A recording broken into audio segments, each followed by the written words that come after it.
Good evening from Washington. I'm Larry O'Connor. Earlier today, the president's son, Hunter Biden, agreed to a plea deal with the Department of Justice over 2 tax charges, misdemeanors he's pleading to, and a federal gun charge. Is that the end of it? Is that the extent of the criminal behavior from Hunter Biden after all we've seen from his laptop? Is this what justice looks like? Let's bring in a man who knows justice since he was a U.S. Attorney for the District of Columbia. He loves the Justice Department, just not what's become of it. He's Joe diGenova, and he joins us now. Joe, thanks for being here. My pleasure. Well, is this justice or is this a cover-up? This is a cover-up, without any doubt. David Weiss, the U.S. Attorney in Delaware, took a dive. The amount of paper in this pleading is like a notepad on a refrigerator. It's 2 counts, misdemeanor tax charges, and the gun charge. Yeah. The plea agreement itself has not been released, so we don't know all of the specific terms, but we do know this: he gets diversion on the gun charge, and his lawyer has said publicly the investigation is now over, which means that the plea agreement gives him a pass on all of the bribery and conspiracy and kickback allegations involving his father. And what you have now is a corrupt plea bargain done by a politically corrupt U.S. Attorney and Justice Department. I just want to be clear on this. Does that mean that they have negotiated, in exchange for these 3 pleas, he's got some kind of immunity on the other charges, or they're just not pursuing the other charges? Well, we haven't seen the plea agreement, but his lawyer, Mr. Clark, says the investigation is over in its entirety, which means he has been given a pass on the other charges. Wow. Joe, I know this seems like a naive question, but these days I got to ask it. Is it, in fact, illegal to receive money from a foreign country in exchange for access to a federal official? I mean, I feel compelled to ask that because one never knows what the law says these days. That is, in fact, the law, and it is evident from the available public information that all the facts in the case point to a conspiracy by the members of the Biden family and the then Vice President Joe Biden to receive payments from foreign governments in exchange for policy decisions of the United States government while Joe Biden was Vice President of the United States. So if he has been given a waiver, which it appears he has, and a pass on being charged in that matter, then this truly is one disgraceful moment in the history of the Justice Department. There's something so audacious about this, Joe, because I think back to Neil Bush, the son of George Herbert Walker Bush, who got caught up in the savings and loan fiasco there in the late 80s, early 90s. He was under Justice Department investigation. I don't think the Bush family or the Bush administration would ever dream of letting something like a sweetheart deal like this go through, because they know no one would buy it. It would be so blatant on its face. But the fact that this is happening, it's like the Bidens and the Democrats and Merrick Garland are laughing at us. Well, they can get away with it because the American media is in the palm of the Democratic Party. They are one and the same. The journalism of America today is dead. There will be no criticism of this plea from the American media. In fact, it will be praised by the New York Times and the Washington Post as a fair resolution because they want to get as far away as they can from the corruption around President Biden. This deal was for Joe Biden, not Hunter Biden. This is a plea deal for Joe Biden, not Hunter Biden. If you're James Comer, chairman of the Oversight Committee, who has already spoken, you'll remember James Comer about a month ago warned the Justice Department, warned the IRS, do not work out a deal here because we've got a ton more coming down the path. What do you do now if you're James Comer? Well, I didn't expect the department or the Treasury Department to listen to Mr. Comer, Chairman Comer. I didn't believe it then, and I don't believe it now. He needs to proceed with his investigation, gather all the facts that he can, make them public, and if people refuse to cooperate, try to hold them in contempt, criminal or civil. And of course, the Justice Department will not criminally enforce any contempt citations from Mr. Comer. You are watching the unraveling of the justice system in the United States. For Christopher Wray and Merrick Garland to believe that this will be accepted by the American people, they're living in a dream world. Do you believe, Joe Biden keeps saying that he didn't have any communications with Merrick Garland, Justice Department was left alone, they didn't give any directions. Personally, I don't think they need to be given any directions. They know what to do. But do you believe that? Do you believe that there have been no communications at all between the White House and DOJ about this matter? No, I think that Joe Biden has lied about just about every important matter of public policy since he became president. There's no reason to believe that he isn't lying about this. But he's talked about this publicly.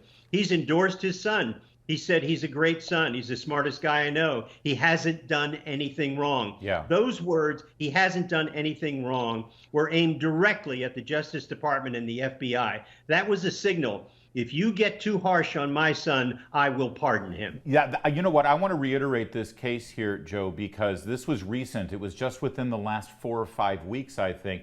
Joe Biden, in that interview, was asked, the appropriate answer would have been, listen, I'm the President of the United States. This is a Justice Department matter. He's my son. I love him, but I can't say anything more than that. But instead, no, he said, my son did nothing wrong. That's a clear message to the people who work for him, the Attorney General and all the other political appointees, to do what he wants. I would say so. It's pretty clear that when the big guy talks, the little guys listen. Yeah, yeah. So while I've got you, Joe, while this is going on, everybody's hair is on fire about President Trump's interview with Bret Baier on Fox News last night.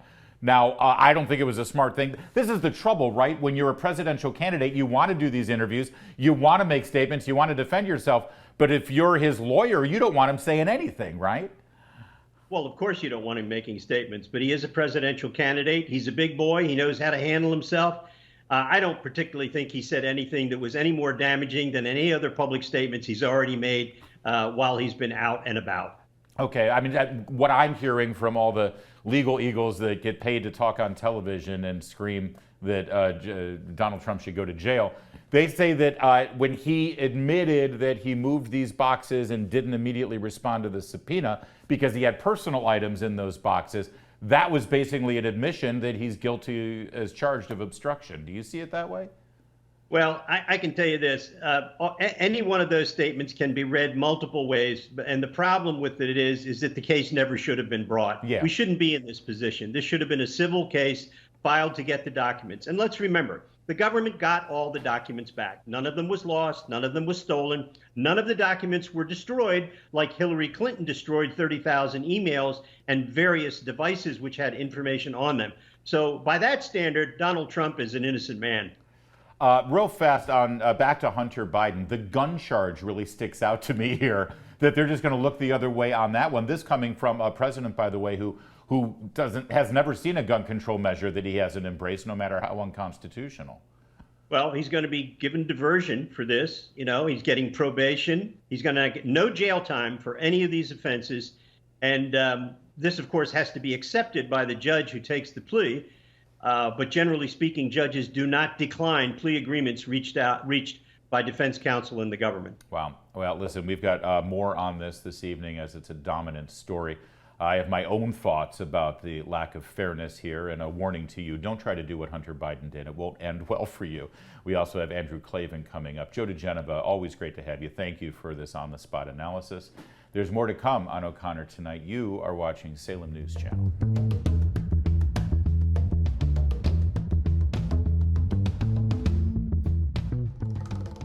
Continuing with our top story tonight, Hunter Biden pleading to 3 counts with the Justice Department. Looks like he's not going to see any jail time.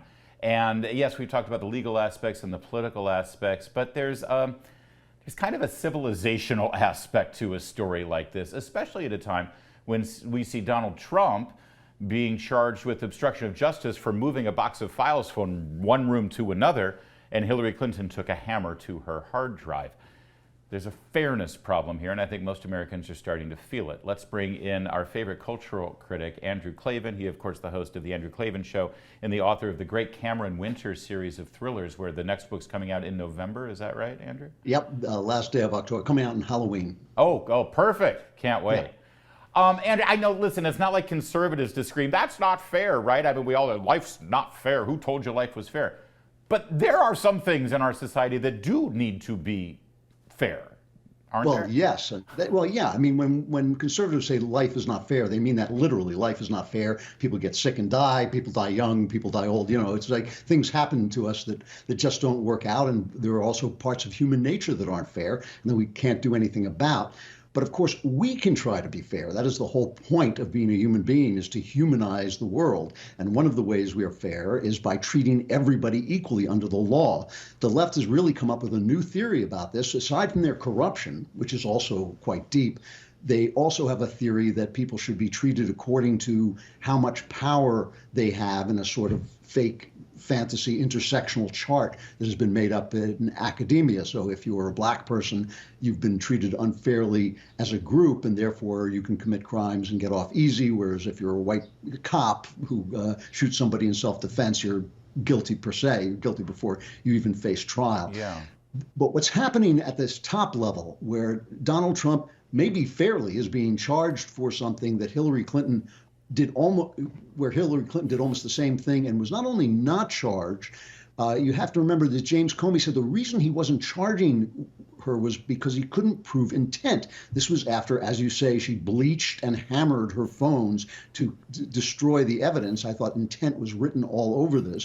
Whereas Donald Trump, when you read the indictment, they can't even name what his motive is because the guy is so chaotic and scattershot in his thinking that we don't even know what he was thinking when he withheld these documents and whether the documents should have been withheld or not. So it's very complicated.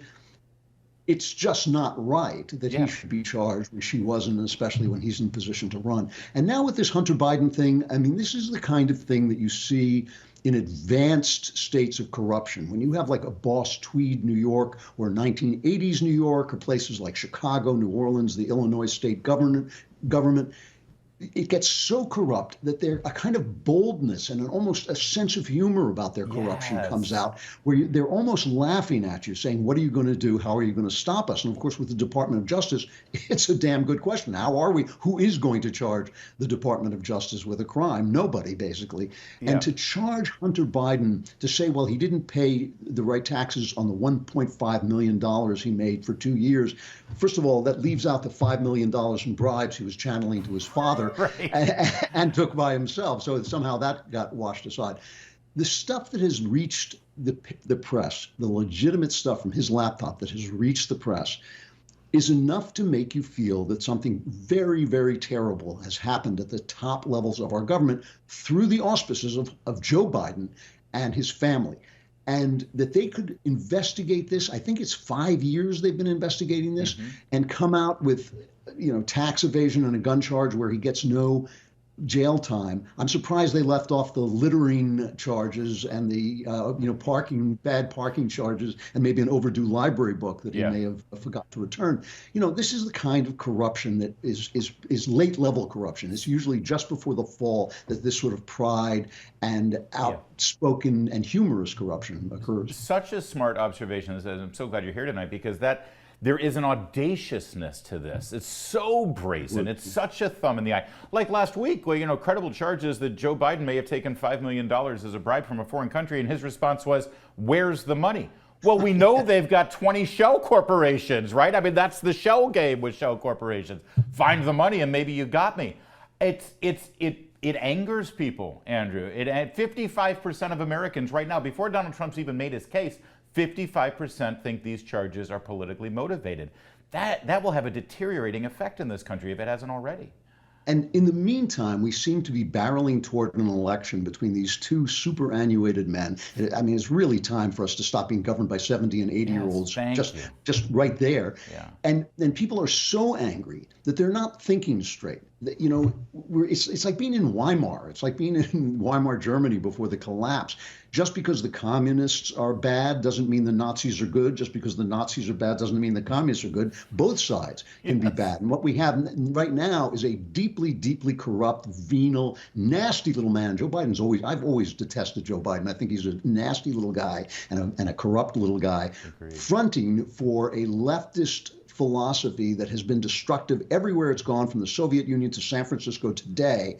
And on the other hand, we have Donald Trump, who has a lot of good ideas, really, because he just speaks with common sense. He's like the guy at the end of the bar, but he's not really fit to represent the ideas he puts forward. Yeah. His behavior is just awful in many ways. And I've been saying this for years, that it is a problem. People keep saying, well, no, he has to talk that way. Well, no, he doesn't. Bret Baier really called him out the other night in an absolutely stunning performance. Baier is the best journalist on television, no question about that. And he asked him the question that's been on my mind, which is, why are all these guys so terrible when you hired them? Yeah, that was the most effective moment of that interview. Yes, because this is the on one side, you have people who are driven nuts by Donald Trump in that they forget all their principles in order to hate him. So you get the David French people who's changed every principle he ever held just so he can hate on Donald Trump.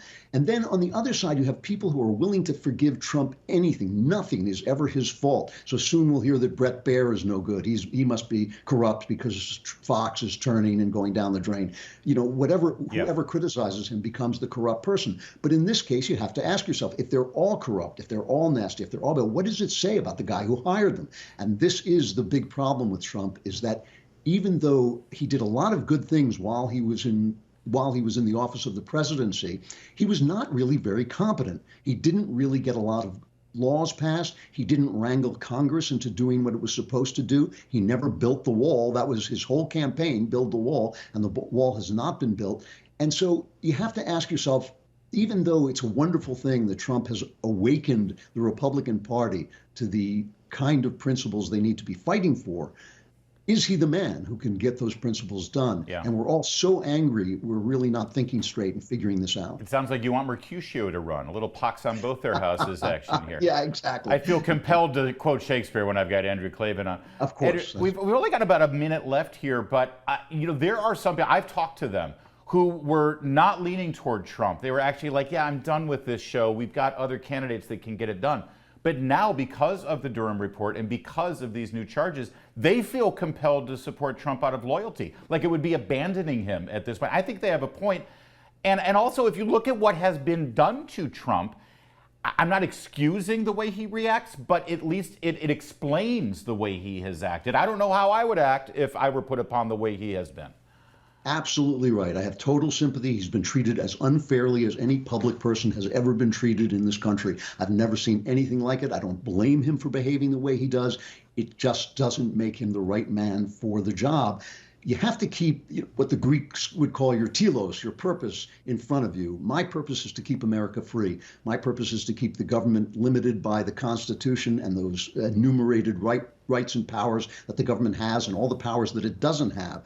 That is the thing that has been overstepped. That's the border that's been crossed, and that's the border that I want to push the government back behind.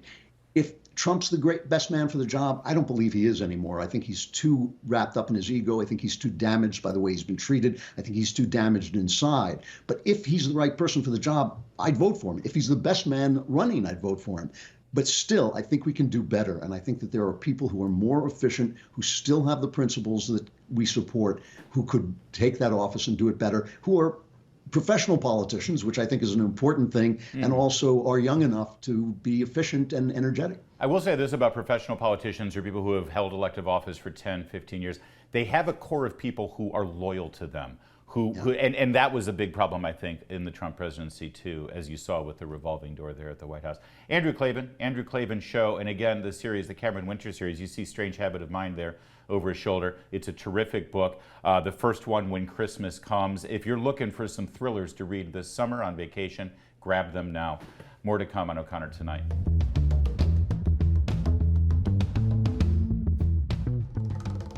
I know there's no such thing as a curse. Things aren't cursed, areas aren't cursed, regions aren't cursed. But can we just decide that the water where the Titanic went down might be cursed? For crying out loud, this is a harrowing story. These people, tourists, trying to look at the wreckage 2.5 miles down from the surface of the ocean, now trapped in what seems to be a makeshift submarine. They've got air there, we're told, until Thursday. Is there anything that can be done? Well, this guy might know. Brent Sadler, Senior Research Fellow for Defense over at Heritage Foundation. I've heard calls for the U.S. Navy to send one of our submarines over there. What could they do even if they did find them? Well, the only thing that a U.S. nuclear submarine is going to be able to do, and they're based out of Groton, Connecticut, not too far away, they could basically listen for sounds of life, i.e. someone banging with a hammer on the side of this submersible. But being able to pull people out or to bring that submersible to the surface, that's not something a submarine built for war is going to be able to do. They just don't have that capacity. Yeah. And they can't search the ocean floor either. I've heard that it could be trapped in some of the wreckage there of the Titanic. Do we have like rovers that can go on the ocean floor or on debris like that in the same way they go on a planet?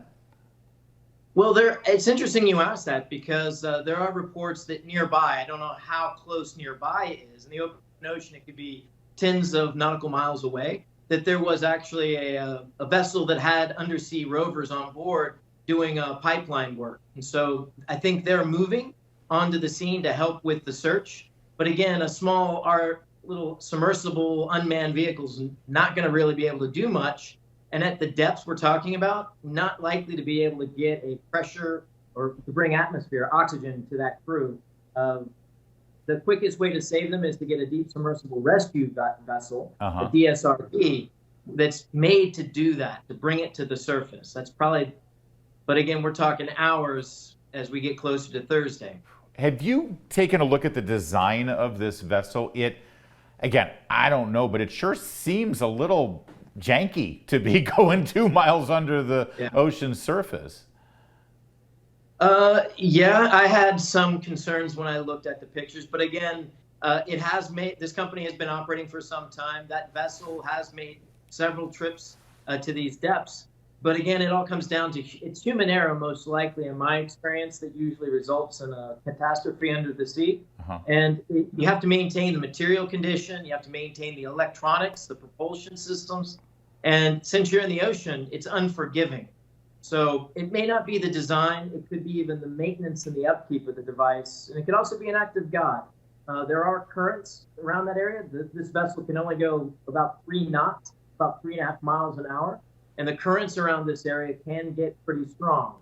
And again, there's fishing nets you could get tangled into. There's a lot of things that could happen that are completely unpredictable. I heard someone in analyzing this make this claim, and it's not a claim, I think it's true, you tell me, that we've actually shot more people up into space than we've sent down at this level in the ocean. Is that true? Yes, actually. The world's oceans, the deepest depths, are the most unexplored and unsurveyed places in our solar system, quite frankly. We know more about other planet moons than we do about the deepest parts of our oceans. And we're still discovering life that we had never seen before down there. So there's a lot of unexpected environmental. I'm not thinking there's some sea life that's causing the problems here. Insinuate that. But there are things down there, currents, different types of patterns of the way that the sea behaves. There was an Indonesian submarine that was lost by what's thought to be an upwelling, which is where rapid temperature and salinity changes caused a submarine in the Indonesian Navy to lose control and sink too fast and go into crush depth, basically, and they lost the entire crew. So given that, is it a good idea to do this sort of thing? I know that a lot of tourist spots in areas in Alaska and in the Caribbean, you can get these little submarines, but that's not 2.5 miles down in the deepest, darkest depths of the Atlantic. Should there be some limits on this sort of behavior? Well, I think the first limit is good common sense as a customer. When you put the money on the table, you should be assured that there is a backup plan. It doesn't seem like there was a vessel standing by to be able to bring oxygen or to try to bring it to the surface. There wasn't any emergency distress pinger that was detected on the surface that we've heard about. So was that by design, or was that caught inside some type of net or entanglement of the wreck? Don't know, but a good design would have a backup plan. So first and foremost, be a smart customer. We've also become accustomed in our society now that wherever we are on the planet, and if Elon Musk has his way with his Starlink satellites, literally anywhere we are, we'll be able to get some kind of signal to communicate. But that's not the same under the water. How quickly does one lose any type of communications back to the ship at the surface? Well, as you get deeper in the water, the frequencies that can basically get deeper and deeper, get longer and longer. And the longer the wavelength is, the slower the data transmission. So a couple hundred feet, you might be able to transmit like 1 or 2 characters a minute. So it's painful text messaging at best when you get to that depth. The most likely or the most sure way to keep communications with a vessel like this is to have a cable connected to it at all times. That may not have been the case. They may have been operating with a slow data transmission acoustic kind of beacon to transmit very, very short text. You know, not to get too morbid here, but assuming they are still alive, the passengers in this sub, and knowing the situation that they're in right now, what are they going through? Can you imagine? And is there, I know that they have air, but is it fresh air? Is there some sort of reserves in tanks? How does this exactly work right now, what these people are going through? Well, there's probably the closest modern example of this was the Russian submarine, the Kursk, that sank in about 320, 350 feet of water. Unfortunately, they couldn't get in to rescue them out of there. So access to the people is important at great depths and is extremely challenging. But I think it's important to have maximum optimism as we get closer to this deadline, maximum optimism that the crew is alive until we find it, and then be focused on the mission of just trying to search and find this submersible. So, but 96 hours is all it's rated for. It probably didn't have any of the things that we have on nuclear submarines to extend oxygen levels. They probably didn't have that. So 96 hours, maybe some creative human ingenuity, they might be able to eke out a handful, dozen more hours of life under the sea. It reminds one of the Apollo 13 mission and, you know, trying to eke out every bit of extended time and oxygen up there in outer space. But again, at least there they had communications. So just to button this up here, the only possible scenario here, it sounds like, if they find them, is to bring some sort of device that could help surface this vessel. And also, isn't there a timing concern there in terms of the pressure that the vessel is under as it slowly ascends? Yeah, as a diver, what you're referring to is called the bends, and that's if you're breathing pressurized air and then you come up too fast. But in this case, the inside of this submersible is atmospheric pressure. It's the same as if you were at the surface. So the speed of ascent, you're really just limited to how fast you can move up. You're not going to hurt the people in that case. Yeah. Listen, maybe I'm a little less adventurous, but I mean, I understand the fascination of the Titanic and it's romantic and everything. We got a perfectly good movie. And we've got a documentary. I mean, I can't imagine what was going in people's minds that they would put themselves at risk like this. But this is one of those, it's sort of like climbing a mountain, I suppose. Yeah, so when having done some wreck dives myself at some very deep depths as well, the curiosity or the desire to go further into and to discover something that no one has seen can be pretty high. And what I hope didn't happen is that submersible crew didn't take it inside or try to get too close to the wreckage and got entangled. But it is an allure. I mean, to go where no one's been, to see something that really has been basically a time capsule. It's locked in time to the day after it sank.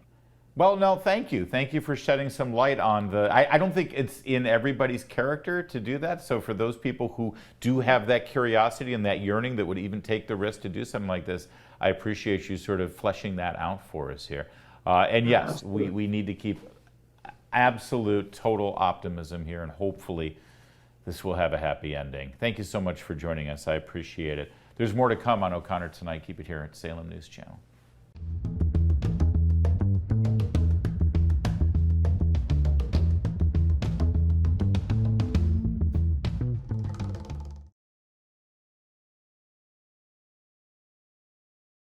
Time for an update on British politics, and of course that begins with Prince Harry and Meghan Markle. Let's bring in Nile Gardiner here from Heritage Foundation. Niall, Bill Simmons is calling Meghan Markle and Prince Harry grifters because of how they built about $20 million from Spotify for 12 episodes of a podcast that's now been defunct. Grifters? Harry and Meghan, grifters, Niall? Larry, great to be on the show today. And clearly, the executives at Spotify are not very impressed with Harry and Meghan after forking out, I think, around $20 million to have them do a podcast. So I have to say that, the description of Harry and Meghan, it's not very charitable, but it's actually quite accurate, really. And I do think that Meghan and Harry have really failed to deliver spectacularly on their promise to Spotify in terms of high quality content, because clearly Spotify is not happy with what they've delivered. And I think there's a very limited market for for outright narcissism and endless whining really about the royal family, because that's what you get in these podcasts, basically. Yeah, I mean, the subject matter of the podcast was called Archetypes. It was about exploding these stereotypes that society puts on women. And then Meghan Markle would interview all these very successful women who have had to struggle with these stereotypes. But they're all very successful multimillionaire women. So despite the fact that there may have been stereotypes put on them, they've overcome them. They've actually succeeded. So you're right, it did come across as whining. And now we're learning that Meghan Markle didn't even conduct a lot of the interviews. She had her staff ask the questions, they recorded the person's answer, and then she came back in and redubbed it. I'm thinking of doing that for my job from now on, Niles. It'll make my life a lot easier. Well, I think the whole Spotify episode is it's a farce, really, and it's a circus involving Harry and Meghan at the end of the day, and clearly, I think that this is their sort of trademark, basically, promising the earth but delivering very little of any real substance, basically, and I imagine that anyone else who's thinking of doing a deal with the Duke and Duchess of Sussex is going to think twice after the Spotify debacle here. It's also, I think, a symbol of the fact that, in America, Harry and Meghan, their popularity is sinking dramatically. I think the American people have just had enough of their endless narcissism, their endless attacks on the royal family, and I think the Spotify episode is just really part of a bigger picture here, which is of the United States really just having enough altogether of the Duke and Duchess of Sussex. They really shouldn't have those royal titles either. Why on earth do they still have royal titles after all that they've done? Yeah. Speaking of which, Niall, last time we had you on, you were trying to compel the federal government to release Harry's immigration form to see if he had told the truth about his drug usage. And I'm asking you this on the day that we've learned that the president's own son is pleading out to a deal for making false statements on an application for a firearm purchase related to his drug usage. So what's going on with Harry in that same regard? Well, so we have sued the Department of Homeland Security for the release of Prince Harry's immigration records.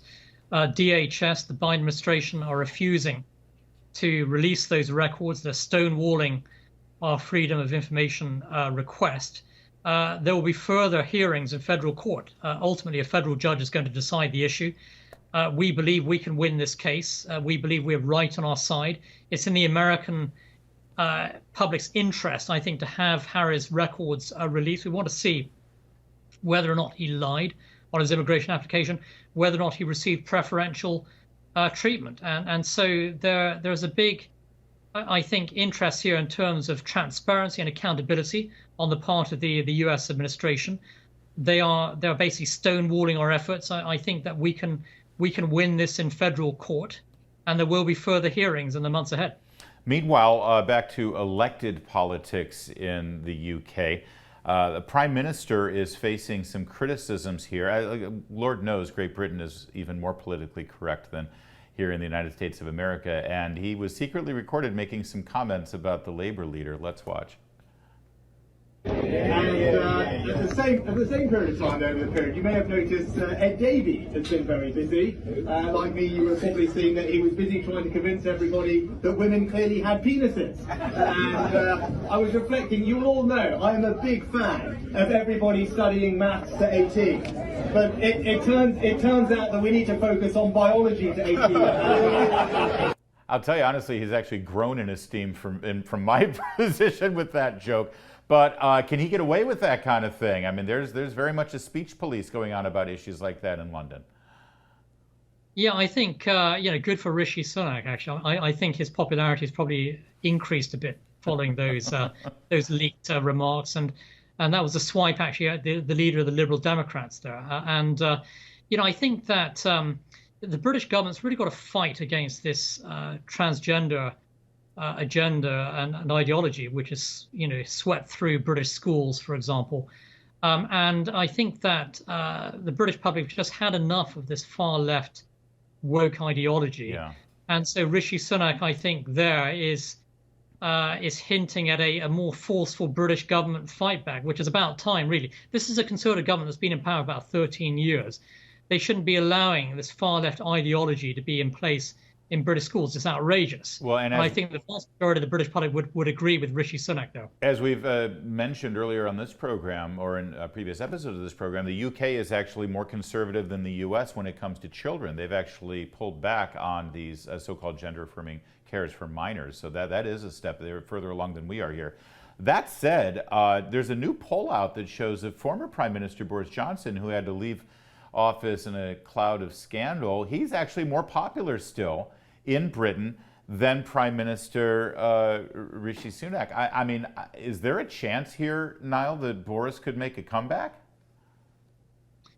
Well, as the poll points out, Rishi Sunak is not as popular as Boris Johnson among Conservative supporters and voters. The grassroots of the Conservative Party still adore Boris Johnson. Boris, of course, stepped down from Parliament. He resigned as an MP. And I think that's very unfortunate, because I do think that if Boris Johnson had returned as the leader of the Conservative Party, the Conservatives could actually win the next general election. Under Rishi Sunak, it's going to be very, very hard for them to win. Boris is a very charismatic figure. He is somebody who can really energize, I think, the grassroots of the Conservative Party.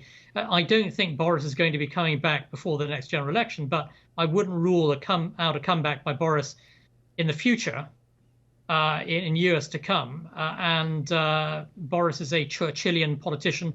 Churchill made a number of political comebacks in his career. Boris Johnson argues that he can do the same. And so let's see what happens. But I would never rule out Boris Johnson, actually. I think he remains a huge figure in British politics. He has been certainly in difficult times recently, but I think he could bounce back in the future.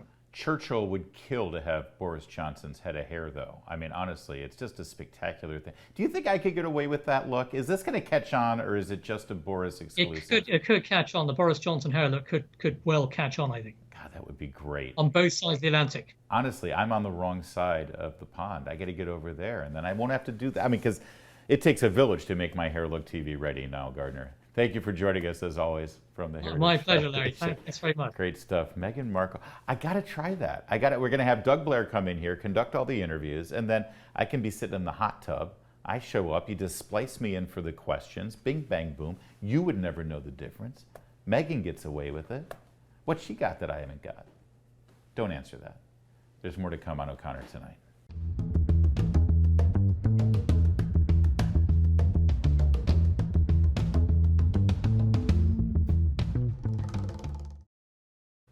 Following up on the top story of the day, President Joe Biden's son, smartest man he's ever known, Hunter Biden, has reached a plea agreement with the Department of Justice on 2 tax misdemeanors and a federal gun charge. CNN has the details on it because, well, naturally, the DOJ leaks everything to CNN when it needs a pliant media lapdog to carry water for them. Yeah, John, this 5-year-long investigation now coming to a head. We have learned from new court filings at the U.S. District Court here in Wilmington, Delaware, that Hunter Biden has agreed to plead guilty to multiple criminal charges. I'm going to walk you through this. One of these charges involves, these are 2 counts of failing to file tax returns in a timely fashion. Those are misdemeanors. He's also going to plead guilty to a charge of a firearm offense. This is the possession of a firearm while you are addicted to a controlled substance. Now, the firearm offense is going to be diverted. And what that means is that if he meets certain conditions, that charge will go away. This will be over a set period of time. Otherwise, it's the tax misdemeanor charges that he has been charged with. Yep, initial reports suggest that by evading millions of dollars in taxes and illegally purchasing and possessing a firearm, Hunter Biden, the crack addict, will serve exactly 0 days in prison. 0. My friends, please don't try this at home. I know that when the son of the President of the United States is found guilty of federal crimes, you would think that how he is dealt with and the punishment he receives would serve as an example for the rest of us ordinary Americans, us peons. You would think that this would be a teachable moment for Hunter Biden to be made an example of, for every citizen forced to live under the iron will of our president's dictates. But of course, you'd be wrong if you thought that. In fact, it's quite the opposite. After decades of Joe Biden preaching to us minions about how we all need to pay higher taxes because it's our patriotic duty, and that the problem in our country boils down to the privileged 1% who don't pay their fair share of taxes, well, his own son, who ducked out on over $1 million of his fair share, will get off with a slap on the wrist. But if you screw up with an accounting error that shorts the IRS by a few $1,000s, you better prepare to lawyer up, because you will see no mercy. In fact, you might want to fear for your family's security, because Biden is hiring over 80,000 new IRS agents, many of whom can carry firearms of their own to track you down and make you do your patriotic duty at gunpoint if necessary.